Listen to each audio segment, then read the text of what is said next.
Hala, sunog na sunog talaga. hala, oo. Hala mga kadol, yan mga kadol. Ito po yung ano, yung saging bro, sunog na sunog talaga. laser. Tinamaan ang laser ng ngipon. No? Yes, grabe. Dito pala tumama bro.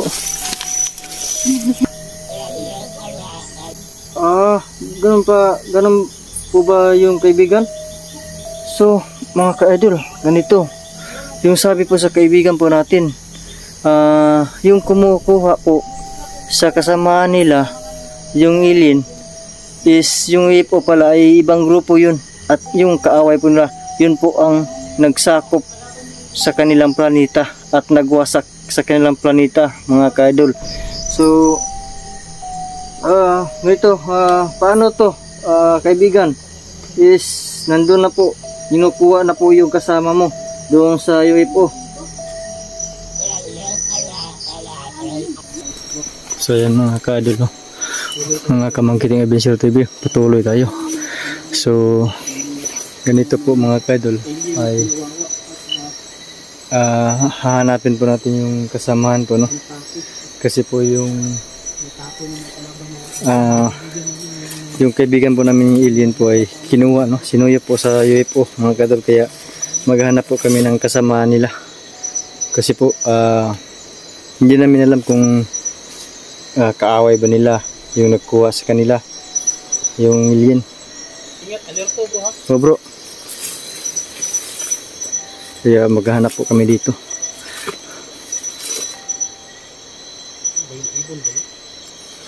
Ano yan bro? May nakita ka bro? Nagulat ako, akala ko ano? Ibon siguro ano?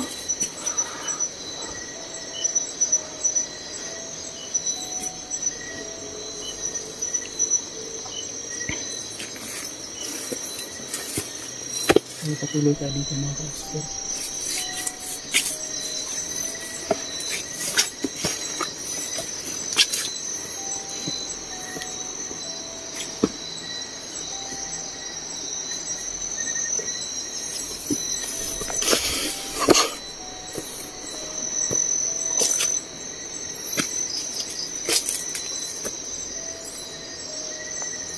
Bayan mo rin sa likuran ha. Oo. Ikaw bahala dito bro. Pag nakakita tayo ng ear o magtatago tayo, sige, makapaulanan tayo ng laser. Yung pakay lang natin ngayon, yung alien. si bro. Dito sa lupa. Yun lang yung pakay natin. Para makausap.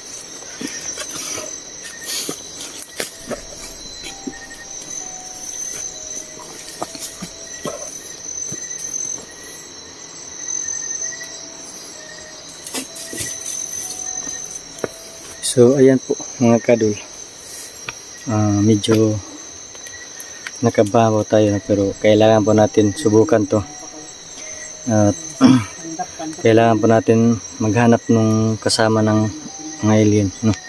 Sana po ay dumating yung kaibigan po natin, no? Yung nakausap po natin, yung kaharap po natin, kasi po yung kinuha kina sa UFO, iba yun, no? Kasamaan po nila yun. So, pero kilala po nila kami mga kadol, kaya yung sinasabi po kanina po mga kadol na biglang pong napakita na alien mga kadol is hindi pa sila makabalik doon dahil sira na po talaga yung planeta nila mga kadol. Kaya yun, nakausap namin kunti, medyo dito mga sila at nahihirapan sila mga kadol. Talagang nagtatago na silang tuluyan bro. Baka hindi na iwan ko kung magpapakita ba sila sa atin. Kaya nga, ano lang tayo, maghanap pa rin tayo bro. Hindi tayo susuko bro. Kumbaga bro ba ay mission pa rin natin to. Kapag may UFO ha, ingat tayo.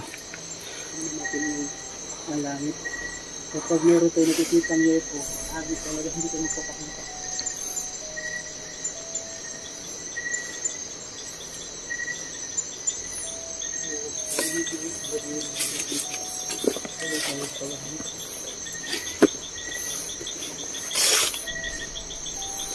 Medyo masukal ito mga kadol.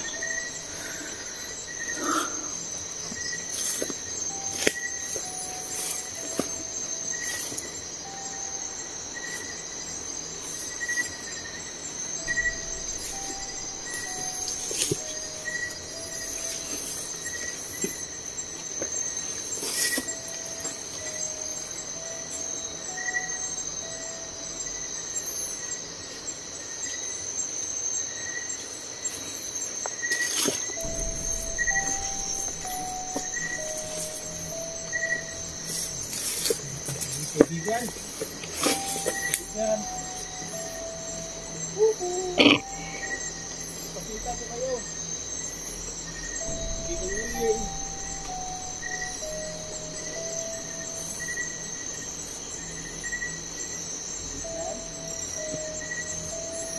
So medyo tahimik pa rin mga ka-idol, baka natatakot sila, no? Lalo na po yung kaibigan po natin na alien. Pero hindi natin alam, baka ano lang sa atin ba nagmasid. Nagano lang sa atin, baka nakakita sa atin mga ka-idol. Hindi pa lang sila nagpakita sa atin. Baka kumbaga siguro may napaparating kaya hindi pa sila lumalabas.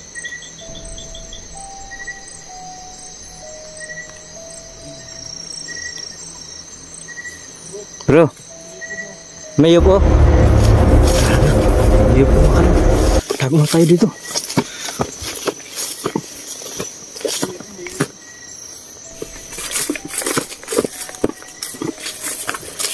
Hindi ko lang napansin kanina, tagot muna tayo.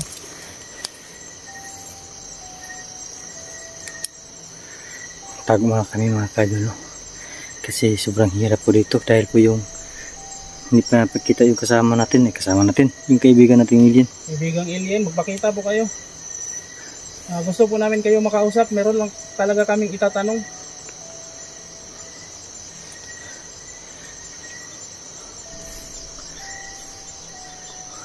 Parang tahimik pa rin po. Hindi pa ba yung ito? May nakikita ka pang ito dyan? Wala na po. Labas tayo.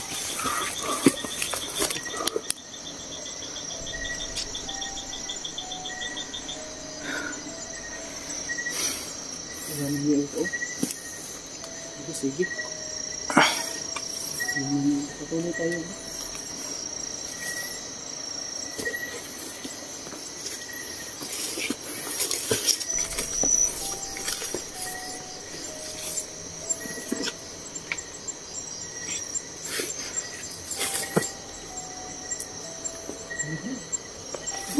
Bro,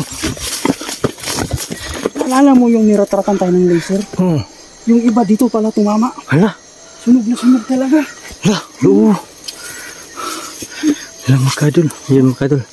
Ito po yung yung saging bro, sunog na sunog talaga. laser. Tinamaan ng laser ng ngipon.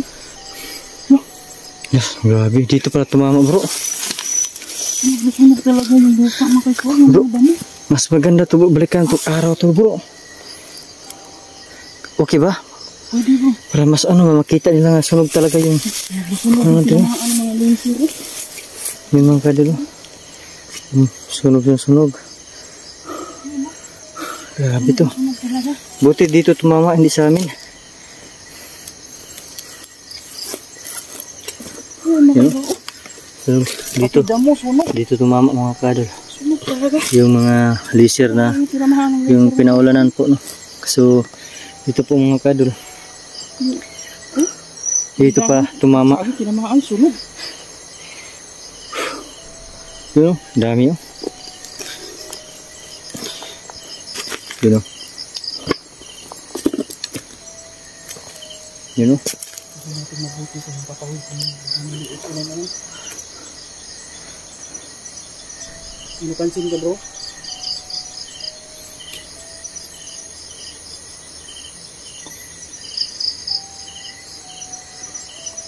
Parang wala nang ipo bro.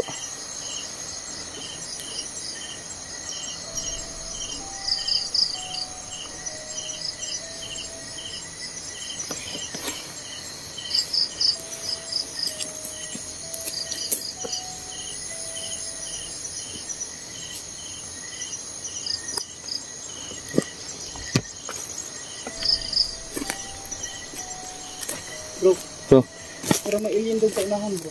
saan? Alien doon? Kusapin mo. Di ba yan yung ano mo? Yung kaibigan mo? Sa'yo yan eh. Ha? Sa'yo yan. Ay oo nga. Sa'yo yan. Kusapin mo. Kaibigan! Idok nyo to!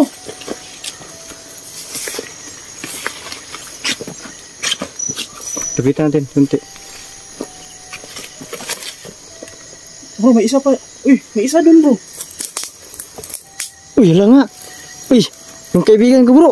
Sige, lapitan mo. Ay, nandito pala. Kaibigan, si Mangkiting to. At saka si Bro Dokyo. So yun mga ka-idol. Yan. Bro. So, kaibigan, ay may tatanong ako sa'yo. So, yung ano ba, yung nagpakita kanina, kasamaan mo yun? Oo, kasamaan po. Yun mga kadol. Yung nagpakita po kanina, sabi po sa kaibigan po nating Ilin ay kasamaan po daw niya mga kadol. So, kaibigan ay yung kasama mo kanina, nakausap po namin at sabi niya po ay nahihirapan po siya dahil po ay sirang-sira na po yung planeta niyo. Oo. So sabi po niya mga kadol, totoo po yung sinasabi po sa kasama nila na yung alien po, no. Sobrang nahihirapan na po siya. Yung sabi po sa kaibigan natin ay totoo po na nahirapan po sila dahil po sirang-sira na po talaga yung planeta nila. So, kaibigan, ganito kaibigan. Yung UFO na kumuha sa kaibigan mo, yung UFO. Uy. Naku mga kaidol. Hindi pala kasama yung UFO na nagkuha po sa kasamaan sa kaibigan nating Ilin mga kadol, sa kasamaan po sa kaibigan Ilin natin mga kadol. So sa ato pa mga kaibigan is ibang grupo pala yun, yung kaaway po, yung sumasakop sa inyong planeta. Ganun po ba yung kaibigan? So mga ka-idol, ganito yung sabi po sa kaibigan po natin. Yung kumukuha po sa kasamaan nila, yung Ilin, is yung UFO pala ay ibang grupo yun. At yung kaaway po nila, yun po ang nagsakop sa kanilang planeta at nagwasak sa kanilang planeta mga ka-idol. So, ganito, paano to kaibigan? Is nandun na po, kinukuha na po yung kasama mo doon sa UFO. So yun mga kadol, sabi niya po ay hindi sila makatulong nito dahil nahihirapan po sila.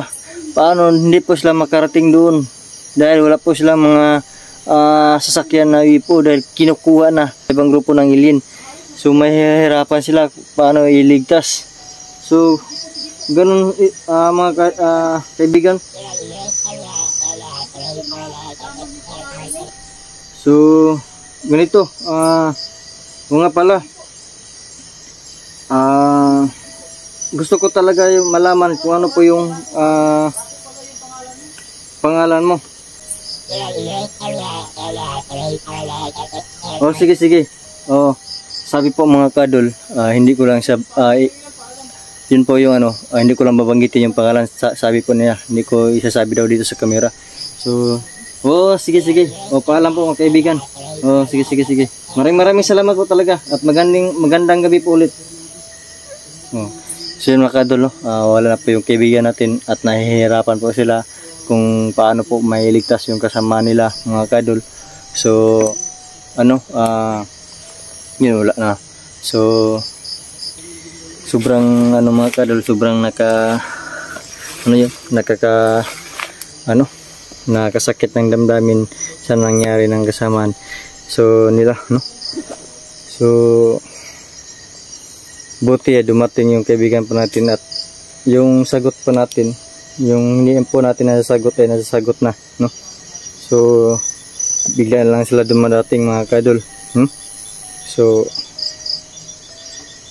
my God. So ganito mga kadol, kung ano man yung plano, no, sa susunod ng kaibigan po natin na alien. So bro, kumusta dyan bro? Ganito bro, yung sinasabi po sa kaibigan ko is yung pong nagkuha po sa kanyang kasamahan is ibang grupo yung kalaban po nila. Yung nagwasak po sa kanilang planeta. Yun din yung sinabi ng kaibigan ko. Nahihirapan sila bro kung paano yan. Delikado. Ang sama pala ng kalawan nila bro. Kaya nga. Kasi sabi sa kaibigan ko bro, nahihirapan po sila dahil wala na po silang sasakyan. Nga, yung kasama nila paano may ligtas. Yan. Winasa kasi ng mga kalaban nila yung mga planeta nila. Yung tirahan nila. At yung mga sasakyan nila winasak talaga. So, yun. Kawawa talaga yung mga alien na yan. Kawawa talaga bro. So, yung kaibigan ko bro, natanong ko siya kung anong pangalan niya. Rako. Rako yung pangalan niya. Natanong mo ba yung kaibigan mo? Natanong ko bro, pero sabi niya sa akin is hindi ko pa ipabanggit dito sa camera ko. Ganun ba? Yun ang sa akin. Sige. So, yun si Rako nagsabi. So, natatakot daw talaga sila ngayon bro. Mapanganib daw itong... Pero sinasabi niya sa akin bro, pero hindi ko lang sinasabi sa camera. Anong pangalan po niya yung pangalan niya. So, ang gagawin natin ngayon bro, kasi ang bro, may mga kasamahan pa sila bro na dito, may mga kasamahan na sila dito bro na nagtitipon-tipon na sila. Kumbaga nag-meeting. O kayong nagkikita-kita na sila dito ba? Mga marami na sila pero may mga kasamahan pa sila nga hindi pa nila nakikita. Nagkalat pa sila, naghihiwalay pa sila lahat. Yan yung sinasabi sa kaibigan mo. Natin. Hahanapin natin bro, tutulungan natin para mahanap sila kung nasaan at sasabihin natin na dito sa area na to para magkita-kita sila dito yung mga kalahi niyang alien. Siguro. Kasi ang sabi niya marami pa daw talagang kasamahan siya na hindi pa nila nakita. Nagkalat lang yan daw dito sa mundo. Kaya pala bro, kahit saan po yung ipo ay lumilipad at parang nasusurbi sila. Kaya pala, marami palang mga dito sa lupa nagkahiwalay po yung mga alien dito. My God, paano to? So yun, hahanapin natin yung mga kasama niyang alien. Sige, tutulungan natin bro sila sa paghahanap. So magpahinga lang tayo. Pahinga mo tayo, parang medyo pagod na tayo Hirap ng daan kasi makakapagod talaga. So yun mga kadol, magpapahinga muna kami dahil po ay tutulungan po namin yung kaibigan po namin.